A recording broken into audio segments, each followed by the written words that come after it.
Maaf. Halo, Kak Iva. Halo Kak Najwai. Iya, minta Sebentar. tolong di ini ya, Kak Intan. eh aku. Oh, coba lagi.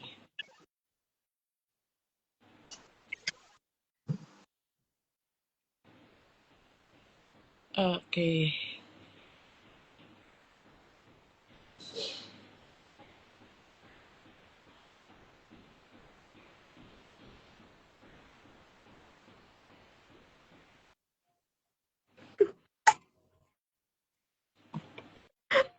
Cara ngubahnya gimana? Sorry, aku gak. Kaget aku Kak. Lah, kok kamera belakang? Nanti tolong dipotong yang depan. Ini kayaknya udah ready semua ya. Kak Intan, udah ready? Sorry ya, agak shock. Suara aku jelas nggak di Kak Intan sama Iva? Jelas ya. Oke deh. Baiklah, kalau begitu kita mulai. Selamat malam.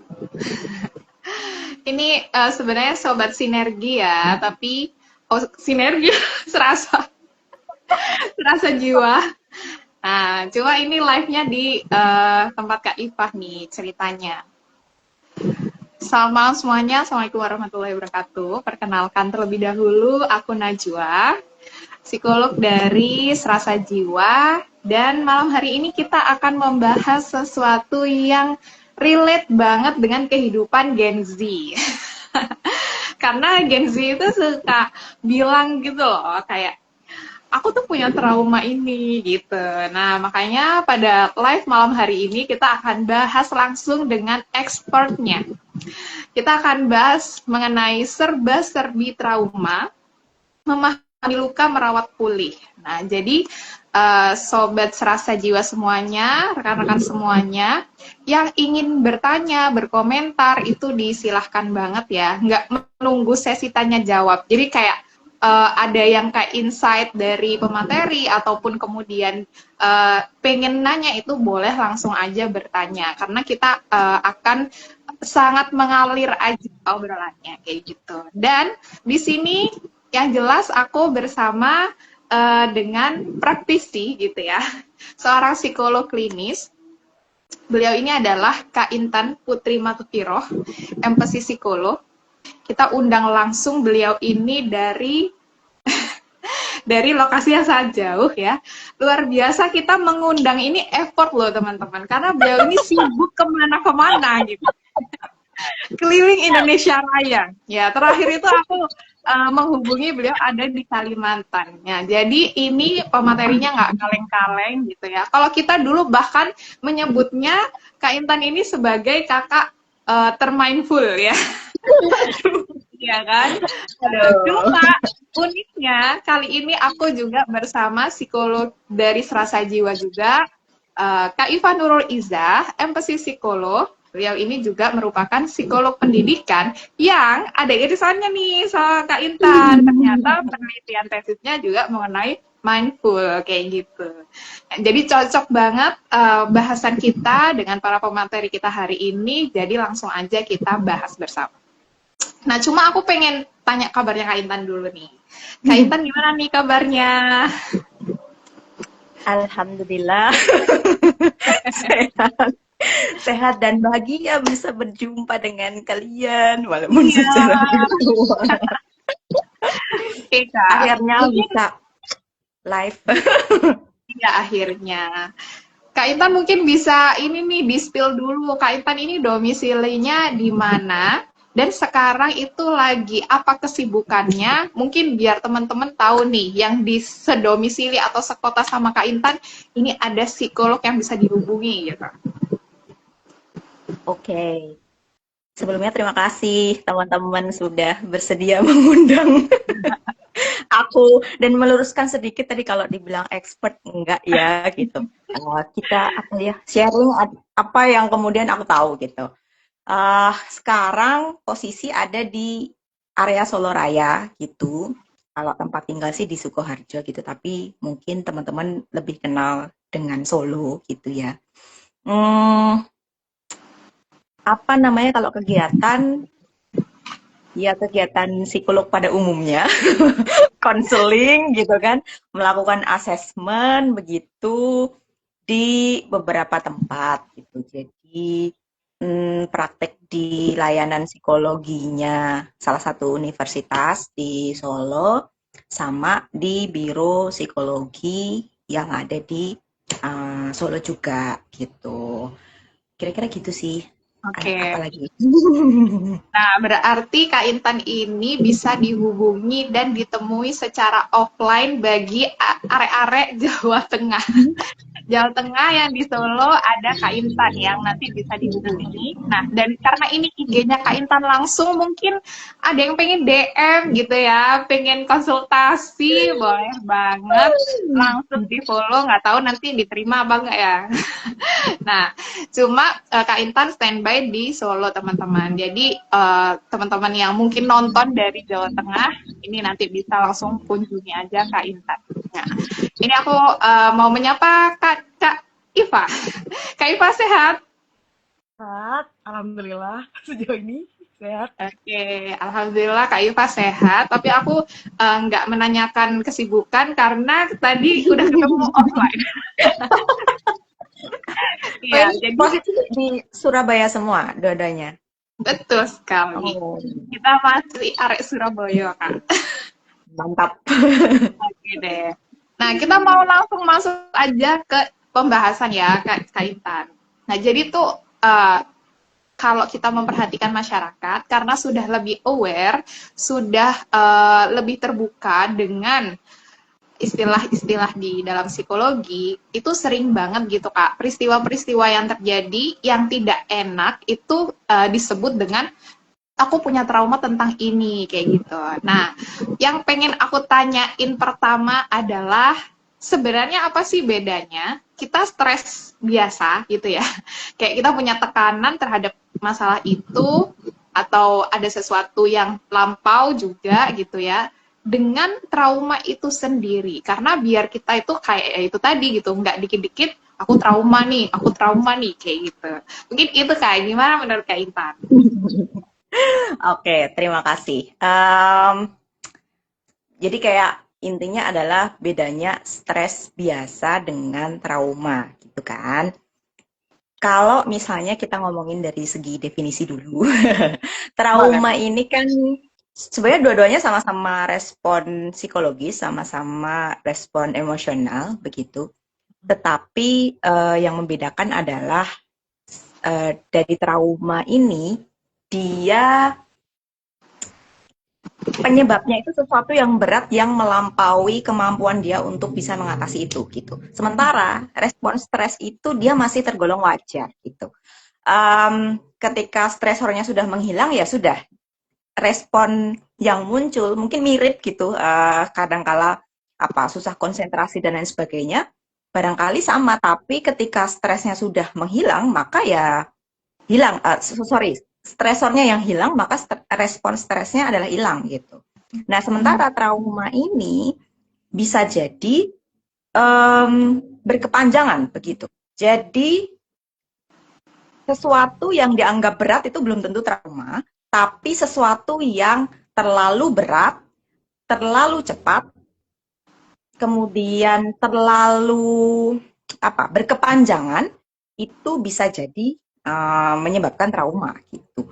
Jadi kayak kalau misalnya sama-sama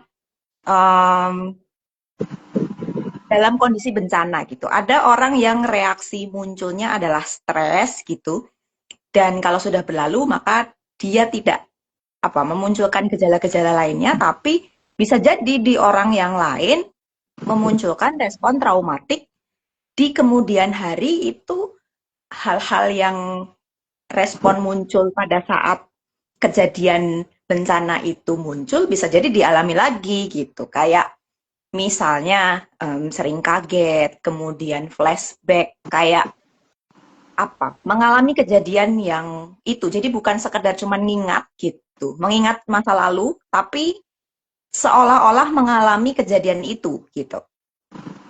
Contohnya seperti itu. Kira-kira gitulah. Bisa ditangkap ya, barangkali Oke, bedanya bisa. di keduanya. Ah, ah, ah. Mm-mm. Jadi sebenarnya nanti kita lihat kadarnya gitu ya. Apakah stresor itu menghilang selesai gitu ya, atau kemudian ternyata berkepanjangan. Jadi Ya, kalau kata kunci yang aku catat adalah terlalu cepat, terlalu berat, terlalu berkepanjangan. Nah ini bisa aja merupakan sesuatu yang merupakan respon trauma, bukan stres biasa. Tapi kalau misalnya ya, yang stres biasa itu tergantung stresornya itu emang masih ada, ya. kemudian apabila dia berlalu ternyata selesai, berarti ya udah, itu berarti stres kayak gitu ya Kak ya. Ya, Titik tekannya ini di Kakak Iva muter-muter gitu nggak? iya, muter-muter. Oke, oke. Iva, Iva, apakah kamu di luar jangkauan? Iya ya, ya udah gak apa-apa deh, sambil kita melihat wajahnya muncul kembali gitu. Oke Kak, tapi mungkin perlu nggak sih Kak kayak secara umum gitu, orang itu mengetahui bahwa trauma pun itu ada kayak jenis-jenisnya gitu, ada kayak tipe-tipenya gitu. Nah Ya, kalau ya, ya. misalnya boleh secara umum disebutkan apa aja nih Kak tipe-tipe macam-macam dari trauma itu sendiri? Mungkin Oke. berdasarkan situasinya kah, berdasarkan triggernya kah, atau apa gitu? Mungkin ada pembagian. Iya, iya, iya. Nah, itu jadi petunjuk yang oke dari Najwa gitu kan. Maksudnya misalnya dari sumber kan bisa jadi karena perkara interpersonal gitu, misalnya kekerasan, kemudian pengabaian dan lainnya itu kan sifatnya interpersonal gitu, karena manusia gitu sebabnya. Kemudian sebab yang kedua adalah yang non interpersonal, artinya bencana misalnya kecelakaan misalnya dan lain sebagainya yang bukan karena keberadaan manusia gitu. Terus bisa jadi mungkin kayak akhir-akhir ini isu apa ya? Ya nggak usah detail ke sana tapi trauma sistemik gitu kan.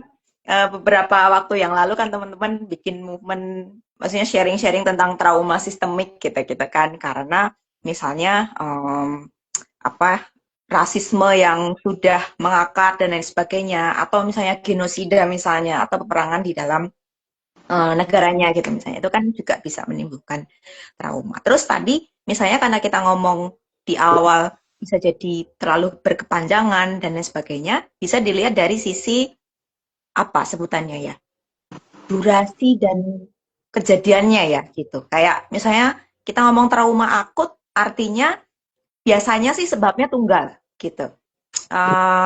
Nanti kalau kita ngomongin diagnosisnya, ujungnya nanti akan ada gangguan stres akut, atau misalnya tadi yang kita ngomong berkepanjangan akan menjadi PTSD gitu, atau post traumatic stress disorder, gangguan stres pasca trauma gitu. Biasanya sebabnya tunggal, jadi kayak sesuatu yang gede banget, yang terlalu besar tadi gitu, biasanya menyebabkan yang itu, yang pertama akut itu. Kemudian yang kedua itu adalah trauma kronis. Dia sifatnya itu bisa jadi ini dulu deh, berkepanjangan. Yang tadi yang aku bilang bisa jadi berkepanjangan itu adalah di kronis ini gitu. Jadi tidak melulu harus ada kejadian-kejadian yang besar, itu juga bisa menimbulkan trauma begitu, terutama di trauma yang kronis ini nanti ada yang namanya trauma kompleks atau kompleks trauma gitu. Nah, yang keduanya ini kalau nanti ngomongin diagnosis ujungnya menjadi CPTSD atau Kompleks Post Traumatic Stress Disorder. Kalau yang ini sih diagnosis yang baru ya, kayak baru masuk ICD-11 itu tahun 2020 dan itu menarik sih, maksudnya di kompleks trauma atau yang kronis ini kan ngomongin hal-hal yang berkepanjangan, artinya misalnya akan berhubungan dengan apa adverse childhood experience, maksudnya masa kecil yang tidak menyenangkan itu bisa jadi dampaknya ke situ gitu. Dan kebetulan kayaknya 2 minggu yang lalu baru ikut pelatihannya CPTSD itu prevalence kalau di negara maju sekitar 11%, nah 10% gitulah. Kalau misalnya di negara berkembang mungkin termasuk Indonesia gitu. Sekitar 30-an%, which is gede banget gitu. Jadi kayak bayangkan 3 dari 10 orang punya masa kecil yang berpengaruh sampai menjadi CPTSD gitu. Kira-kira itu sih, apalagi mungkin kalau dicari banyak ya jenis-jenisnya, cuman secara umum itu sih. Oke, Kak. Sorry, aku tadi WA-an, jadi kayak agak ini Oh, ya. oke. Oke, aku Heeh. kira aku yang menghilang Iya, karena tapi kan Iva nggak ada, kamu nggak ada. ini Kak Iva, ini kan masih muter kan? Iya, Halo, masih muter. Ha. Nah, coba Iva ngomong, Pak. halo. Ini aku sudah ngomong sih. Halo, ada suaranya, Oh, tapi ada suara. Ya udah nggak apa-apa deh. Ada suara ya. Baiklah. Di Sip, apa? sip. Kok mukanya? Dan Iya, kalau di Iva itu ada mukanya, Kak. Tapi di kita nggak ada. Nggak apa-apa deh, karena suaranya muncul, jadi nggak apa-apa. Oke, tadi aku tanggapi dulu Kak Intan ya. Jadi, tadi pertama, ada yang kaitannya dengan relasi dengan manusia ya, Kak ya. Tapi ada yang di luar itu. Berarti bukan interpersonal gitu kan, bukan relasional gitu. Karena aku juga kayaknya pernah deh punya temen itu yang trauma terhadap kucing. Jadi kayak kejadian itu beneran membekas banget karena dia waktu kecil itu ngelihat kucing kelindes apa atau kayak gimana gitu sampai gede waktu aku sih ketemunya waktu SMP ya waktu sampai SMP tuh kalau ngelihat kucing tuh dia kayak bisa sampai kejer gitu kak. Nah misalnya ya kan mungkin aja kejadiannya itu nggak berkaitan dengan relasi dengan manusia kayak gitu ya. Kemudian juga tadi tergantung tingkatan. Kalau aku tadi melihat apa yang disampaikan oleh Kak Intan itu yang tadi C berarti kan udah sampai kompleks kayak gitu ya. Nah ini tapi untuk teman-teman juga apa namanya perlu ke profesional gitu ya untuk menentukan sebenarnya aku ini trauma apa enggak gitu kan. Kemudian traumanya karena apa sih gitu dan tarafnya itu seperti apa kayak gitu. Mungkin itu sih yang aku catat ya. Nah, dari Kak Ifah nih, nah semoga meskipun videonya muter tapi suaranya jelas ya. Nah, ini juga boleh ya teman-teman kalau misalnya mau komen atau bertanya kayak gitu. Nah, kalau di Kak Ifah sendiri nih di bidang pendidikan Kak, mungkin juga menemui terkait dengan trauma-trauma ini situasi-situasi ini atau pembahasan ini itu di ranah pendidikan, Kak. Bisa sharing juga terkait dengan itu. Oke, pengalamanku ya selama di ranah pendidikan ini terkait trauma. Sebenarnya ini sih ada pengalaman ini cukup cukup apa ya terkenang di aku waktu aku menangani kasus di PKPP. Jadi intinya dia itu trauma tentang dia ini korban korban pelecehan seksual. Suaraku nanti kalau Ada, misalnya ada suaranya. ya karena beneran ini kakku kalau di HP kakku ada apa kok Iya, nggak apa-apa, nggak apa-apa. nah itu jadi istilahnya gini aku pernah menangani kasus terkait siswa yang kayak istilahnya bahan pelecehan seksual dan itu kayak membuat dia trauma dampaknya itu ke sosialnya sih jadi istilahnya gini traumanya ini dia ke pelecehan dengan keluarga jadi istilahnya dia tuh terpapar terus menerus sama orang yang menindak gitu. Jadi istilahnya dia belum bisa lepas dari hal itu.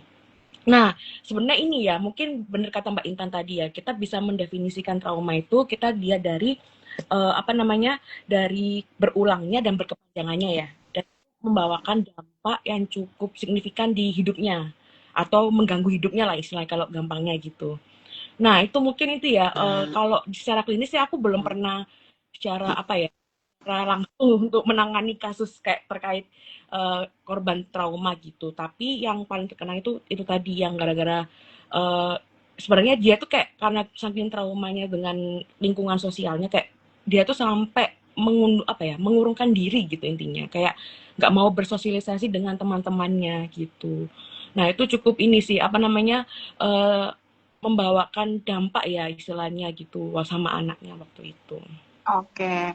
Berarti sebenarnya ini ya Kak ya, di ranah pendidikan pun respon-respon traumatis itu juga cukup bisa memberi dampak gitu pada aspek pendidikan juga ya Kak ya. Betul. Jadi istilahnya gini, meskipun apa ya dampaknya di sosial, maksudnya kayak traumanya di lingkungan sosialnya atau berhubungan relasi dengan cowok ya khususnya, dia itu juga berdampak ke ininya proses akademiknya. Dan itu tuh kayak mempengaruhi nilainya waktu itu. Yang kelihatan ya, kelihatan dari proses akademik itu salah satunya nilainya. Nah itu tadi, makanya kayak waktu itu sempat kayak aku ajak ngobrol, kenapanya pemicunya ternyata itu salah satunya itu. Gitu. Oke, terima kasih Kak Iva. Nah, betul sekali ya. Jadi konteks trauma ini itu terjadi di berbagai setting gitu. Bisa di pekerjaan, kemudian bisa di tadi yang disampaikan Kak Iva di ranah pendidikan, atau bahkan ya ke bawah ya. Sebenarnya traumanya mungkin soal relasi pada umumnya terhadap orang tertentu, tapi kemudian berefeknya adalah pada penurunan aspek lain, misalnya di bidang akademik tadi yang disampaikan oleh Kak Iva. Oke, nah sekarang aku mau lanjut nih. Sebenarnya tadi karena kita bicara, oh ternyata trauma itu ada yang sampai akut gitu ya Kak ya.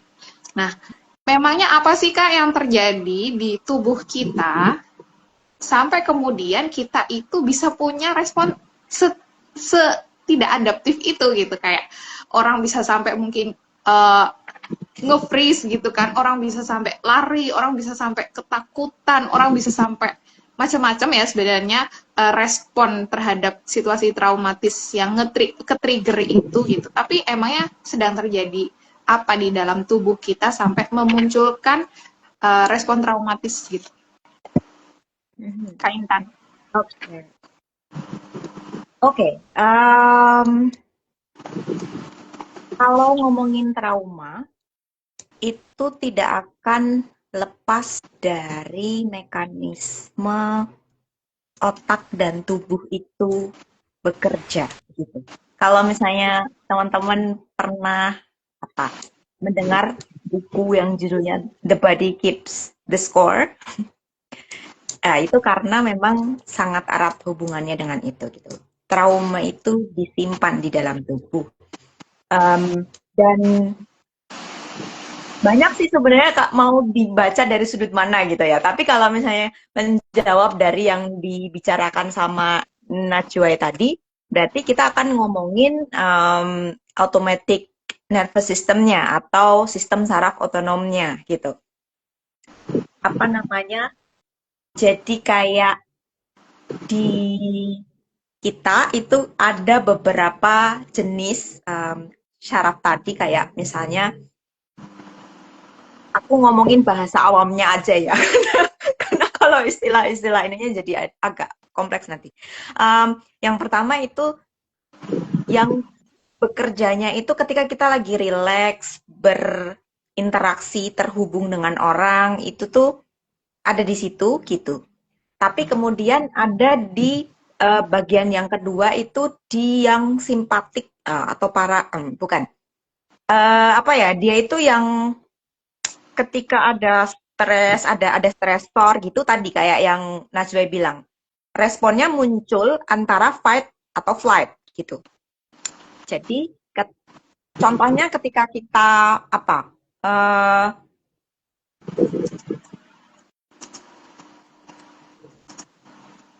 lagi di apa sih istilahnya ya, kayak aku ketemunya bahasa Jawa, diladai. Di apa tuh bahasa Indonesianya? Aku aja nggak tahu Kak apa itu. Disakiti ya. Disakiti oleh orang, bisa jadi dia akan melawan gitu kan, fight, atau misalnya kabur gitu, udahlah nggak mau urusan lah sama dia gitu misalnya. Tapi ketika stresornya itu begitu besar dan tubuh ini jalannya otomatis ya, bukan bukan lewat apa namanya secara kognitif, uh, secara otomatis melihat bahwa tidak mampu, dia kayak jadi freeze gitu, beku gitu. Kalau ini kan mekanisme otak ya, jadi kayak nanti ada beberapa yang misalnya hubungannya dengan evolusi dan lain-lain, misalnya hewan itu bertahan hidup, ada yang pura-pura mati gitu. Nah itu kayak freezing tuh bentuknya kayak gitu gitu, untuk melindungi dirinya dengan begitu gitu, membeku itu gitu. Nah kemudian ada lagi muncul istilah baru lagi, sebutannya fawn gitu.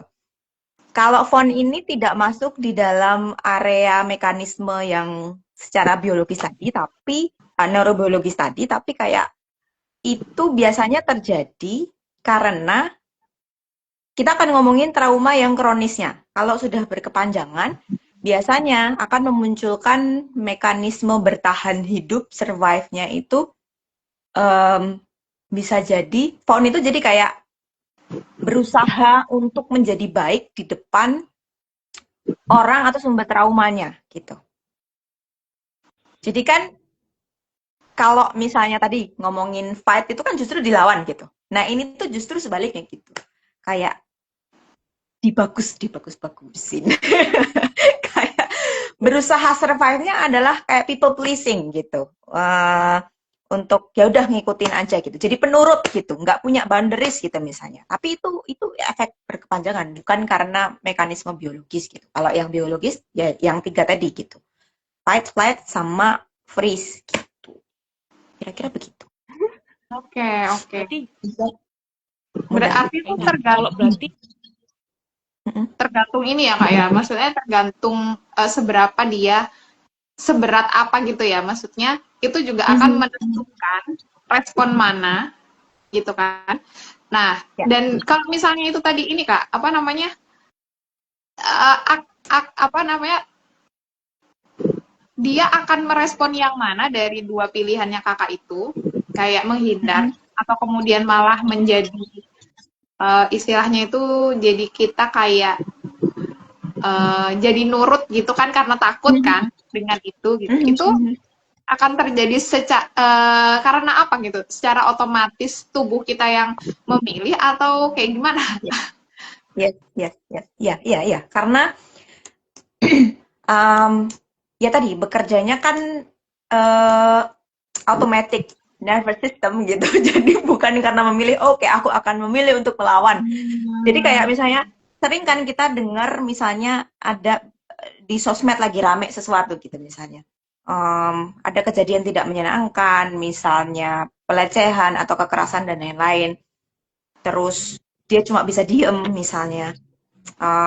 Tapi terus ada banyak komen orang-orang, ya kenapa nggak dilawan aja gitu misalnya. Dan lain-lain. Nggak semudah itu gitu untuk bisa, iya pengennya ngelawan, tapi kan badannya secara otomatis bergeraknya survival mode yang nyala adalah begitu gitu. Oke.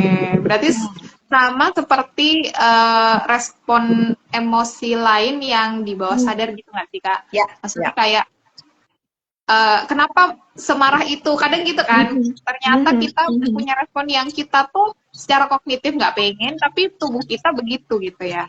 Dan itu Betul. bukan kayak style yang bisa dipilih gitu. Tapi respon dari tubuh setiap orang tuh masing-masing banget gitu. Betul. Oke. Kak Iva tadi kayaknya mengeluarkan suara nih. Gimana Kak? Ada tambahan? Halo? Halo. Aku dengar nggak? Iya dengar Kak. Tadi tuh kayak mau menanggapi aja sih. Berarti kalau gitu respon trauma masing-masing individu itu beda-beda ya. Maksudnya kita nggak bisa menentukan, oh anak ini tuh pakainya freeze, terus pakainya apa gitu. Apakah kita mau lebih lanjut sih tanya Kak Inta, apa ini juga berpengaruh dengan apa yang dipaparkan, maksudnya dipaparkan individu ini gitu, responnya berpengaruh nggak dari itu? Maksudnya gini, kayak semakin istilahnya masalahnya atau masalah yang traumatiknya itu, terus semakin berat juga responnya atau gimana? Ada hubungannya nggak? Di aku terdengarnya putus-putus. Apakah di Najwa tadi bisa Iya. Tadi barangkali direspon pertanyaannya, tadi Iva? agak putus-putus, tapi kayaknya aku menangkap di akhirnya itu kalau Iva tadi lebih mengeksplor lagi, apakah tergantung berat ringannya itu akan menentukan fight atau faunnya, gitu Kak. Berat Ada hubungannya ringannya nggak? apakah akan menentukan Iya. fight atau Iya, faunnya? ya kayak responnya dari individu itu berhubungan Mm-mm. dengan masalahnya yang dihadapinya semakin berat ya gitu atau gimana gitu. Nyambung nggak? Putus-putus ya Kak? Putus. Aku bingung jawabnya. Ya, benar-benar. Agak putus-putus. Nah, tapi emang nggak tahu ya. Ini mulai hujan sih kalau di tempatku. Oh, oke, oke, oke. Mungkin bisa aja karena itu tadi sinyal. Cuma Mm-mm. dari pertanyaannya Kak Iva itu tadi betul. Jadi menambah insight bahwa apakah gini Kak, tergantung tipe paparannya Oke. sehingga akhirnya atau tadi intensitas paparannya atau seberapa berat gitu kayak traumanya itulah yang menentukan dari dua yang disampaikan Kak Intan tadi gitu. Apakah dia Bisa. akan menyerang atau malah mundur gitu menghindar. Iya, iya, iya, iya, iya. Ha, ha. Terima kasih insight-nya dan apa translasi ulang dari dari Najwa. Iya, iya, iya. Ha, setuju, setuju. Bisa jadi demikian.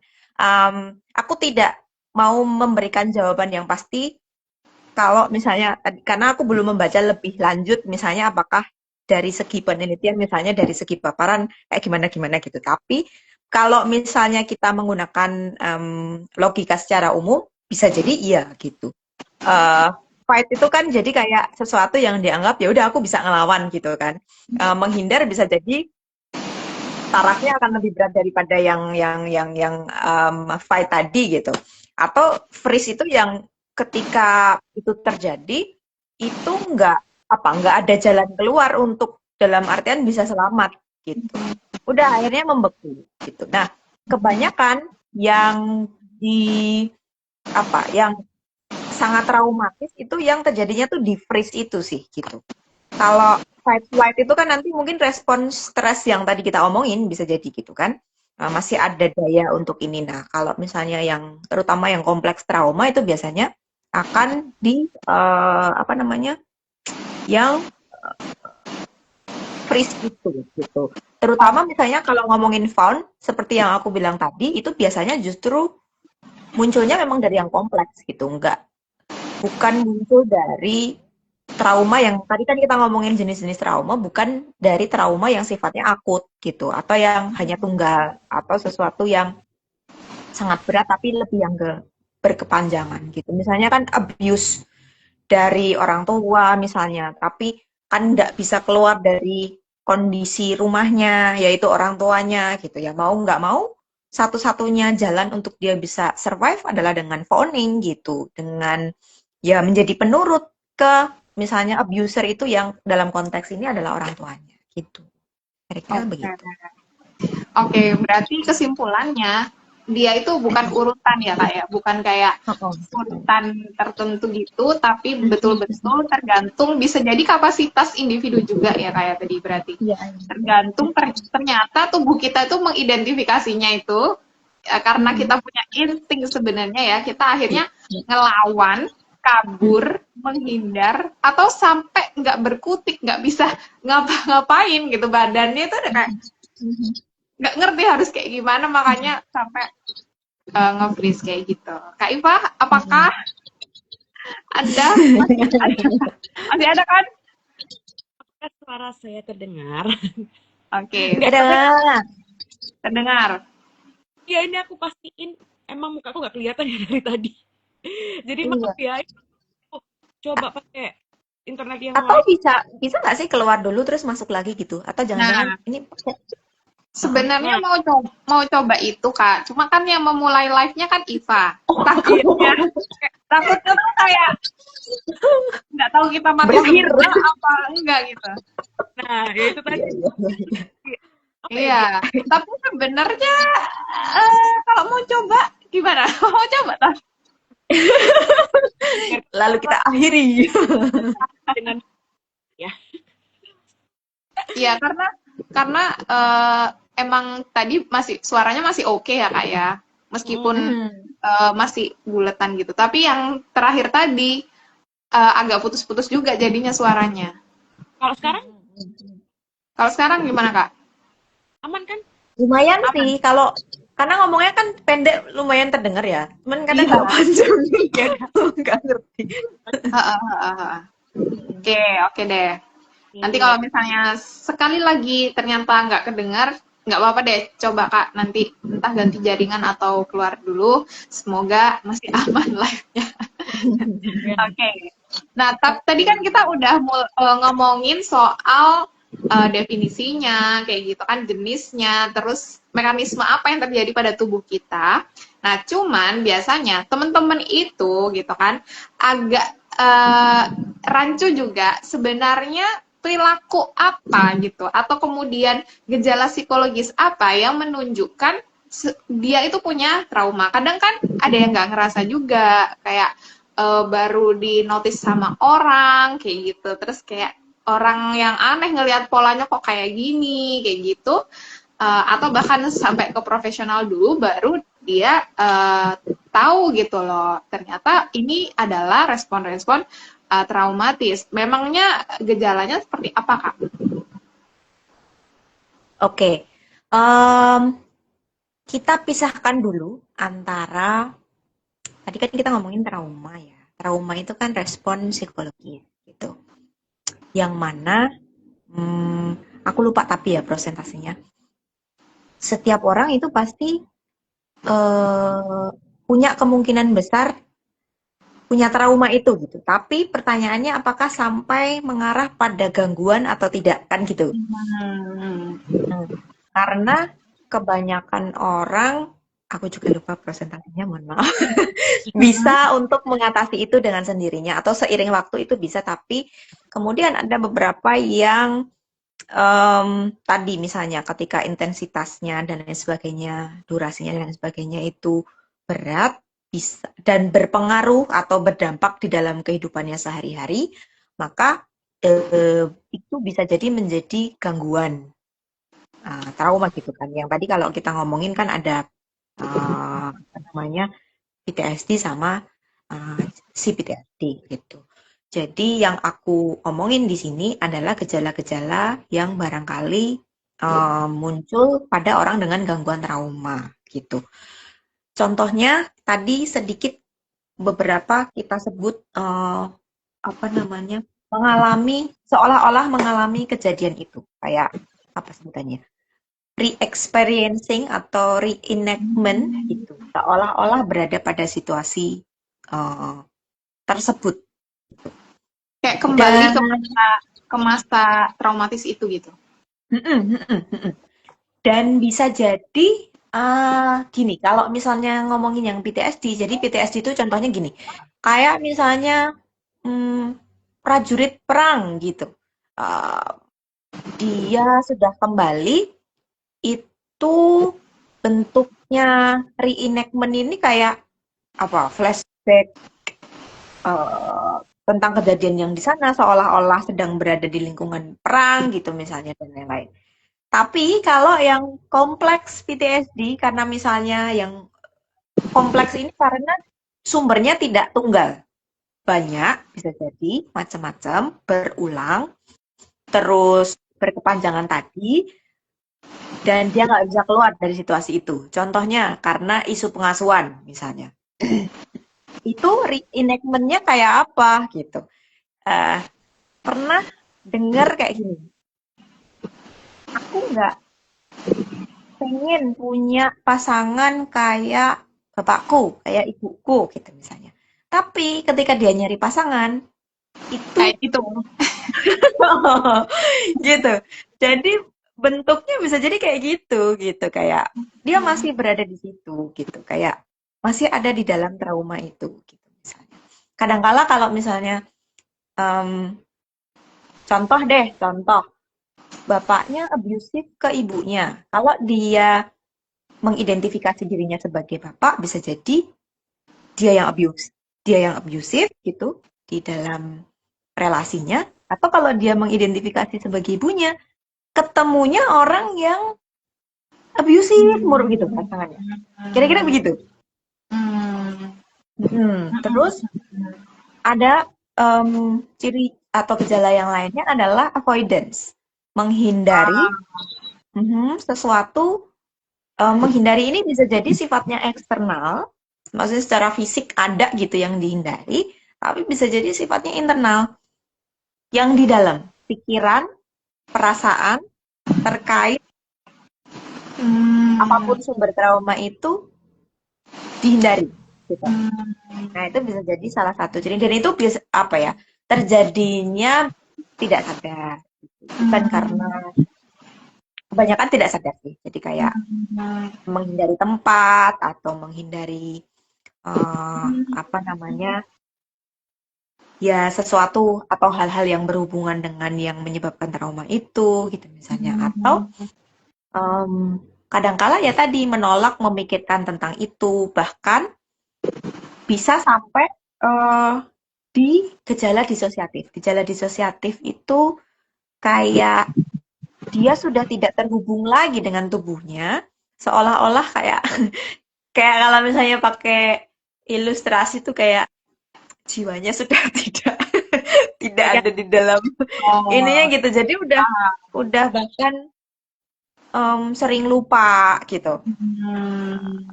Apa namanya? Nggak ingat gitu misalnya. Dan oh ya, kalau karena ngomongin soal ingat nggak ingat ini, bisa jadi gejalanya ada dua. Satu, dia memorinya itu sangat-sangat lekat, detil banget soal yang terjadi, dan sebaliknya lupa sama sekali apa yang terjadi pada saat itu gitu. Kira-kira itu. Terus habis itu ada hypervigilant. Itu yang tadi kalau misalnya ngomongin apa namanya PTSD adalah yang tadi kita ngomongin prajurit, itu ya tadi sering kaget gitu, apa hyper arousal gitu ya. Secara ya tadi karena sistem nervous tubuhnya tuh kayak di mode survive terus gitu. Atau justru ekstrim sebaliknya adalah mati rasa gitu. Udah nggak apa-apa. Oke. Karena sudah tadi shutdown tadi sudah di ya tadi mode dorsal, mode mati gitu. Kira-kira begitu. Terus habis itu ada disregulasi afek atau ya tadi misalnya marah-marah nggak bisa terkontrol, atau sebaliknya yang tadi mati rasa atau simptom-simptom yang dekat dengan depresi gitu-gitu. Terus apalagi ya, konsep dirinya juga barangkali terganggu, biasanya cenderung negatif sih ngelihatnya. Jadi kayak kayaknya nggak mungkin bisa sembuh deh misalnya, ini yang aku rasain ini nggak bisa hilang deh misalnya, atau segala sesuatu, terutama misalnya penyebabnya adalah dari yang masa kanak-kanak itu, ya itu udah ngaruh ke konsep diri dan lain-lain, merasa nggak pantas, terus apa Ya. apa terus perasaan yang mendominasi itu shame, rasa malu, habis itu di relasi itu juga bisa jadi terganggu gitu. Nanti hubungannya akan ke kelekatan bisa jadi gitu. Apa namanya? Jadi avoidance atau justru anxious gitu misalnya. Kira-kira itu sih. Ada lagi mungkin tambahan dari teman-teman malah lebih paham. Iya. Iya, jadi ternyata beragam responnya, gejala psikologisnya, perilakunya.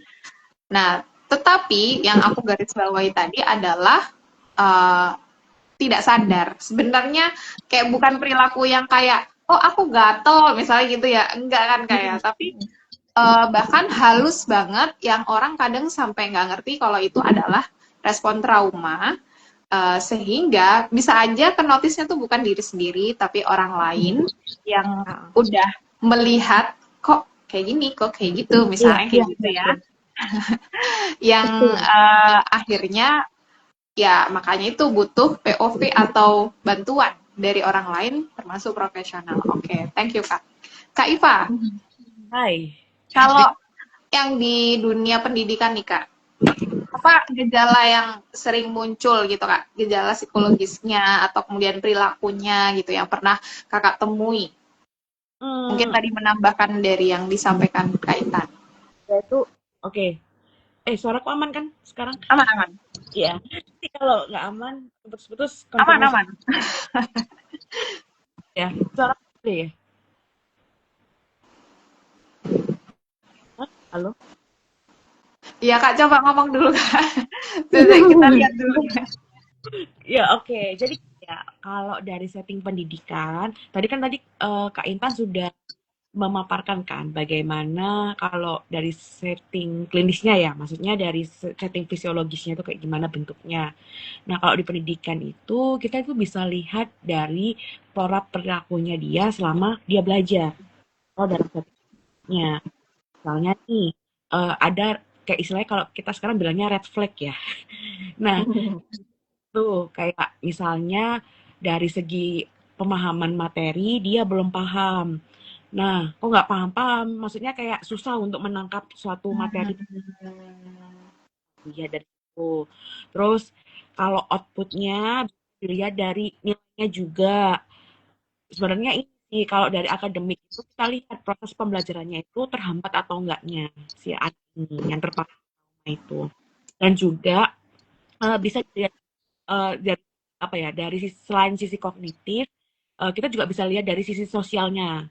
Misalnya nih, relasi dia sama teman, apakah ada hambatan ataukah istilahnya takut sama orang-orang tertentu atau jenis kelamin tertentu.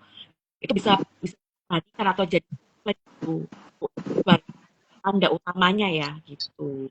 Terus ke gurunya juga mungkin kayak dia trauma guru tua terus atau sampai berdampak ke relasi dengan gurunya, nggak istilahnya nggak fleksibel gitu ya, nggak leluasa. Nah itu juga bisa jadi tanda yang perlu diperhatikan gitu. Lebih seperti itu. Oke.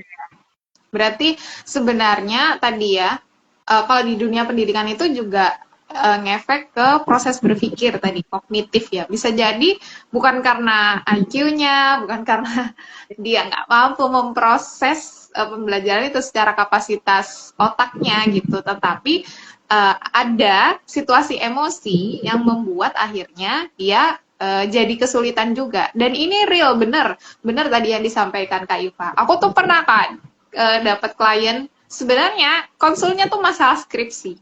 Ya, kayak Mbak aku kenapa otakku lemot banget nggak bisa diajak mikir kayak gitu.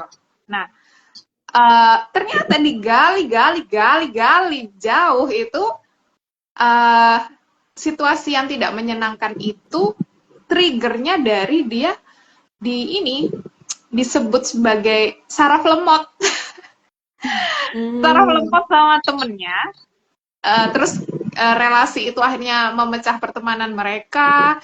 Kemudian dalam situasi yang terkini adalah dia kayak lagi putus cinta yang si cowoknya itu kayak orang berprestasi gitu. Jadi kayak dia malah terbebani, kenapa aku nggak bisa memproses pikiranku, aku kok nggak bisa mikir, kok aku kalau lagi di kelas kok nggak masuk, kok bengong dan lain sebagainya kayak gitu. Ternyata betul tadi kata Kak Iva, bisa juga mengurangi performa dalam, kalau misalnya dia masih dalam situasi akademis ya, tadi catatan dari Kak Iva adalah bisa mengurangi performa akademis plus juga sosialnya ya. Sosialnya juga bisa jadi terganggu. Nah, meskipun itu tadi betul butuh psikolog ya, kalau Kak Iva di bidang pendidikan itu untuk melihat ini masalahnya adalah masalah pembelajaran Atau kemudian ada sesuatu yang harus diurai. Kadang memang betul Kak Intan, kalau di dunia pendidikan akhirnya begitu gitu. Kita harus mencari sebenarnya ini sisi psikologis atau sisi kesulitan belajar gitu. Kayak memang ada hal-hal yang itu memang kaitannya bukan dengan kondisi-kondisi mental tertentu, tetapi memang ada kesulitan yang membuat dia nggak bisa memproses pembelajaran dengan baik, yang itu semua terlihatnya hanya di low dalam akademik kayak gitu, kayak rendah akademik ini, sehingga penggalian faktornya itu agak ini, Jadi agak cukup menantang. Oke, Kak, sebenarnya ini nggak ada nih di Tor, tapi aku kayak pingin spill dikit. Kan kemarin tuh sempet apa namanya agak rame gitu soal term religious trauma. Emangnya bisa ya Kak ya, trauma itu kayak memang ada aspeknya kayak gitu. Atau itu ya kayak apa istilah ini loh, kayak istilah populer aja gitu. Ini lewat Aku bikin tuh, iklan. iya. Aku tuh kayaknya pernah dulu iseng nyari kok religious trauma itu, tapi aku lupa, aku belum membaca sedalam itu gitu. Mungkin ada gitu. Maksudnya aku yakin ada studinya gitu. Oke. Religious trauma itu eh artinya begini. Maksudnya yang Najwa mau tanyain apanya nih? Maksudnya apakah itu beneran ada atau enggak? Atau lebih Kayak karena itu hanya istilah apanya gitu? populer aja yang sekarang, atau sebenarnya memang bisa spesifik seperti itu gitu. Oh, oke. Bahkan kayaknya aku pernah dengar spiritual trauma gitu. Jadi Oke. yang mengganggu keguncangan makna hidupnya itu ada istilah kayak gitu. Cuman Oke. aku tidak berani memberikan jawaban. Oh ya, itu ada istilahnya ini dan lain-lain karena aku sejujurnya belum mencari sedalam itu gitu. Banyak nice kalau misalnya mau apa ya pakai istilah-istilah kayak gitu. Iya. Bahkan ada misalnya kita ngomongin transgenerational trauma gitu Paham. atau epigenetic trauma gitu. Kayak orang kalau pertama kali dengar emang iya trauma bisa di ini intergenerasi gitu. Ternyata iya gitu, tiga generasi gitu kan secara genetik gitu. Jadi kayak iya memang makanya kayak menarik banget sih trauma ini. Maksudnya makanya banyak banget yang perlu dieksplor dan makanya kayak kemarin ketika ambil tema itu kayak agak-agak gitu kayak Iya. Dan terbukti nih sebenarnya kita kayak masih merasa ini prolog, tapi ternyata kayak kita udah ngobrol selama 1 jam gitu. Nah, mungkin aku mau loncat nih kayak loncat ke kayaknya udah kita sempat obrolin, berarti dampak-dampaknya juga banyak banget di dalam kehidupan, baik itu mau anak, mau kemudian remaja, mau dewasa dalam setting apapun gitu ya. Tetapi kita nih sebagai awam misalnya, sebagai audiens nih, serasa jiwa, kalau ada yang mau tanya atau komen silahkan gitu ya. Nah, cara mendukung individu yang kemungkinan mengalami trauma itu kayak gimana sih? Satu, jangan dikorek-korek traumanya. Oke. Karena kepo gitu kan. Orang apa namanya nggak cuma orang awam sih sayangnya. Konselor pun kadangkala juga bisa jadi Malah karena kepo ya. iya, maksudnya barangkali didasari karena keingintahuan untuk siapa tahu bisa menolong gitu. Tapi isu soal trauma itu ya tadi perlu sedikit berhati-hati karena kalau tadi kita ngomongin gejala kan reenactment gitu, re-experiencing. Jangan sampai kemudian ketika tadi kekepoan kita hanya karena atas dasar penasaran saja membuat itu apa istilah ini ya terpanggil gitu ya istilah gampangnya. Tapi kita nggak bisa ngatasin itu, nggak bisa membantu itu gitu. Jadi kayak kecuali misalnya dia sendiri yang secara terbuka membutuhkan untuk menceritakan itu dan lain sebagainya ya silahkan gitu kan. Cuman itu. Terus dan respon ketika menceritakan respon ketika mendengar cerita orang lain tentang permasalahannya adalah ya jangan mengecilkan gitu. Maksudnya kadangkala ya tadi sumber trauma itu nggak yang gimana gimana tuh. Mungkin orang lain menganggap bisa jadi masa kayak Nggak gitu harus doang nggak harus gitu dahsyat gitu lah Kak ya. gitu. Eh, apa namanya itu gitu. Kemudian terutama kalau ini isunya yang apa abusive gitu ya, maksudnya misalnya KDRT dan lain-lain, eh, bantuannya ya sifatnya konkret gitu. Nggak usah ngasih nasihat-nasihat dan lain sebagainya kalau pada akhirnya nggak agak sedikit berempati gitu lah ya, maksudnya nggak ngerti kondisinya kayak apa dan lain-lain. Ya udah sih, misalnya pergi aja apa dan lain-lain. Kadang-kala kan tidak sesederhana itu gitu. Konkretnya ya sudah, misalnya kalau dia butuh profesional aja ke profesional atau butuh untuk terhubung dengan pihak-pihak tertentu yang barangkali bisa menolong dia, ya kayaknya itu akan lebih membantu gitu daripada sekedar tadi dalam tanda kutip ikut campur gitu ya. Itu, jadi yang dibutuhkan barangkali lebih ke safety sih gitu. Begitupun terapis dan konselor menerapkan itu gitu. Agak butuh skill juga, maksudnya nggak bisa cuma asal talk terapi ngomong aja itu nggak cukup rasanya kalau untuk ngatasin Oke. trauma. Catatan tadi berarti kalau nggak ada keperluan nggak usah dikorek lagi karena itu sebenarnya cukup menyakitkan untuk hanya mengulangi ceritanya aja itu cukup menguras energi kalau nggak benar-benar dibutuhkan oleh klien untuk menceritakan ulang atau dikorek-korek ulang itu tidak perlu, tidak boleh mengecilkan ya. Kemudian tadi bantuan konkret yang diperlukan. Langsung nih aku ke Kak Iva.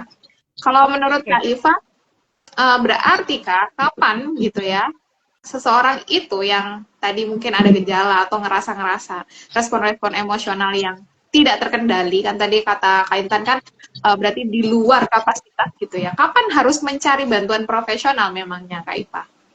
Oke, jadi tadi bahkan ya aku sedikit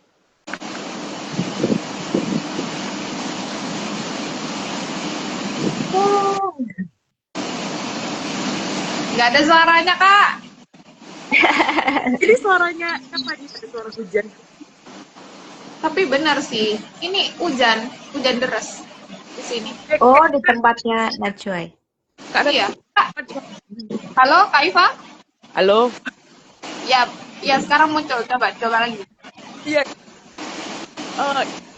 Tadi kapan ya untuk bantuan profesional?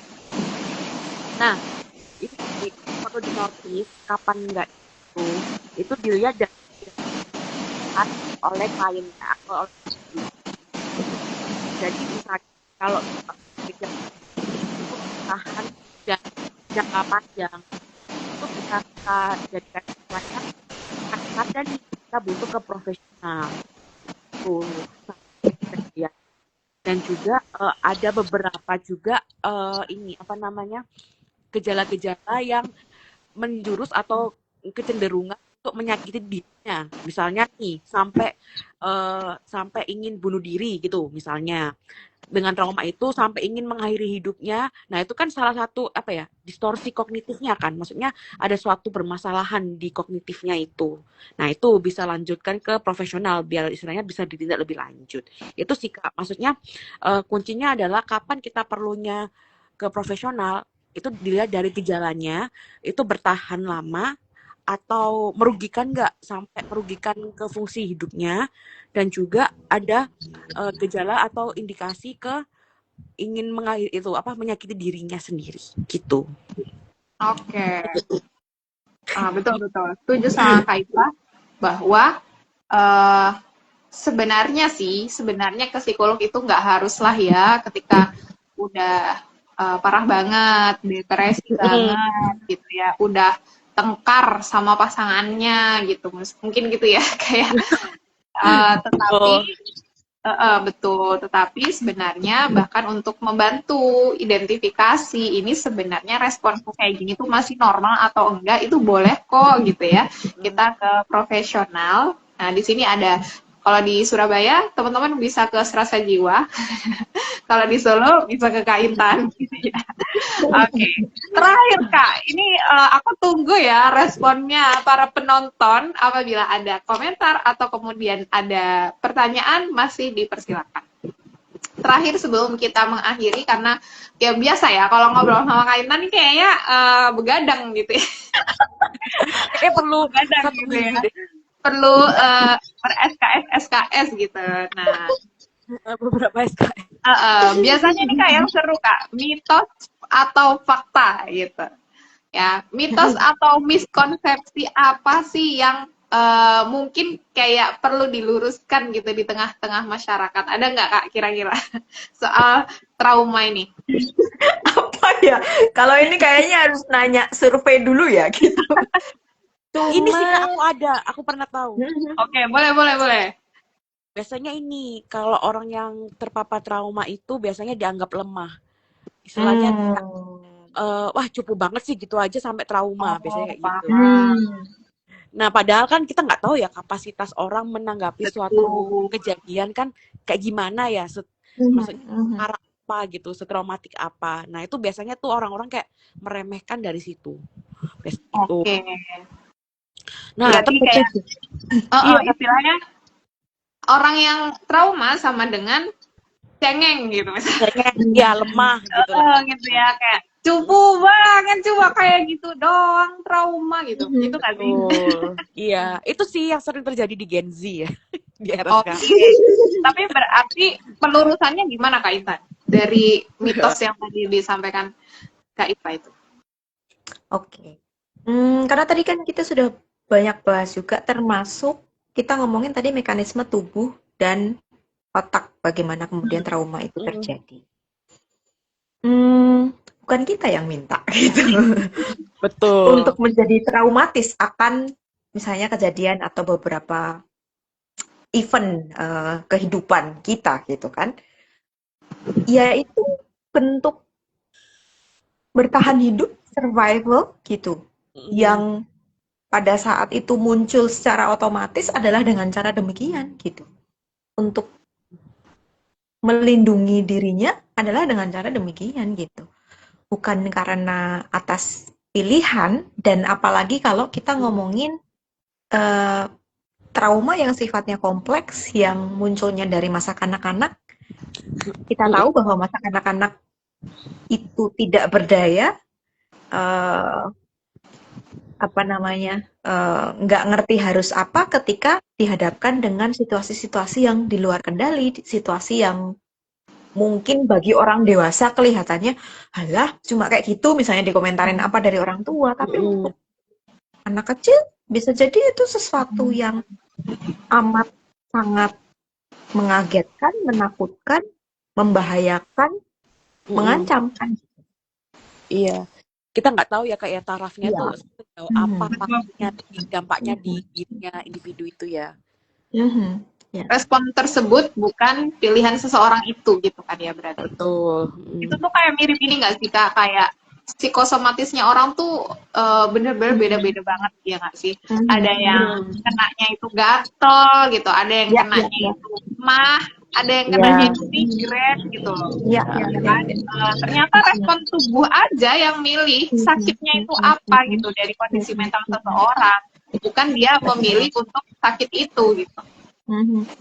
Oke, terima kasih Kak Intan dan Kak Iva. Karena ini kita ternyata udah sharing sekitar 1 jam lebih dan ada rekan-rekan yang masih stay juga sampai dengan sekarang. Meskipun tidak berkomentar atau bertanya, tapi kayaknya ada yang istiqomah gitu ya kalau dilihat dari angkanya. Semoga bermanfaat buat rekan-rekan semua. Aku mau kasih kesempatan dulu untuk Kak Intan memberikan semangat nih Kak, untuk mungkin orang-orang yang lagi mendengarkan kita atau akan mendengarkan lagi live ini ketika dia mungkin merasa memiliki trauma ini gitu. Penyemangat Kak. Penyemangat ya apa? Oh, ini. Eh, aku jadi ingat pas itu tuh ada klien juga yang bilang, emang bisa ya Kak trauma itu disembuhkan gitu. Wih, Itu mungkin masuk mitos juga kayaknya ya, bahwa Ya, trauma itu nggak bisa betul. disembuhkan gitu. Terus pas itu tuh kayak aku tidak memberikan jawaban pasti. Nggak tahu, mungkin iya, mungkin enggak gitu. Tapi kemudian pada saat itu kita berproses dan lain sebagainya. Terus di akhir dia tampak lebih baik dan aku tanya, jadi gimana kamu, apakah bisa disembuhkan atau enggak? Saya Kak, dan gitu ya Bang, gitu kan. So itu apa namanya, bukan sesuatu yang tidak bisa diselesaikan, sangat bisa diselesaikan dan diubah narasi yang terjadi begitu.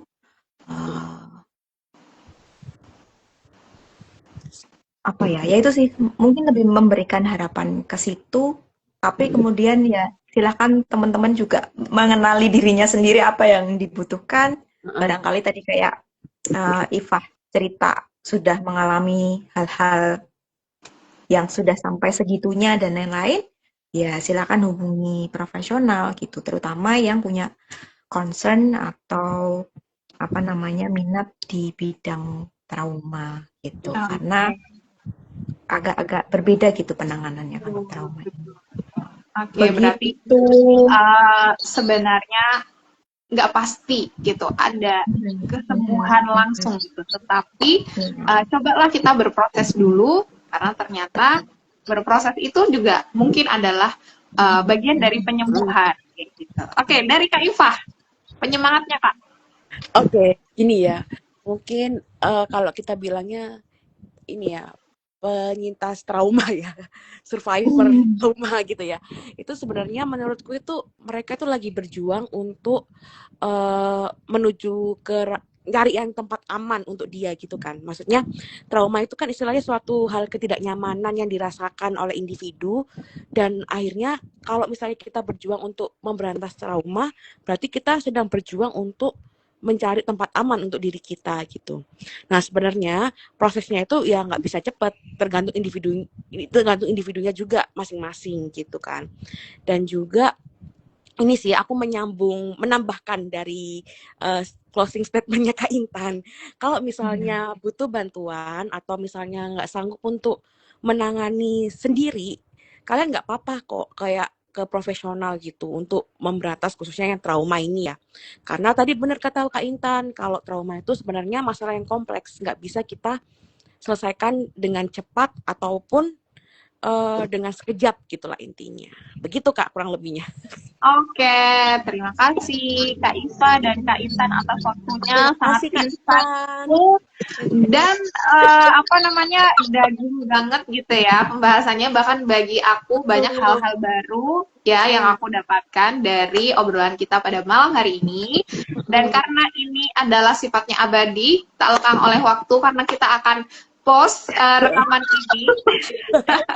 Jadi silakan bagi yang belum berkesempatan hadir, boleh banget untuk tonton ulang live-nya di postingan Serasa Jiwa kayak gitu. Terima kasih Kak Intan, terima kasih Kak Iva, dan terima kasih audiens yang masih stay sampai dengan 1 jam kita bersama, 1 jam lebih kita bersama. Semoga ada kebaikan dan kebermanfaatan untuk teman-teman yang menyimak. Saya tutup. Selamat Terima malam kasih ya, semuanya. Wassalamualaikum warahmatullahi wabarakatuh. Nih, baru keluar nih. Makasih Kak dari Kak Ardimas. Sama-sama. Semoga membantu. Oke. Terima kasih Kak Intan. Sampai ketemu Kak Intan di acara nextnya ya di Selasa Jiwa. Iya, ditunggu Kita tunggu chat-chatnya. kolaborasinya. Oke, Oke, terima kasih.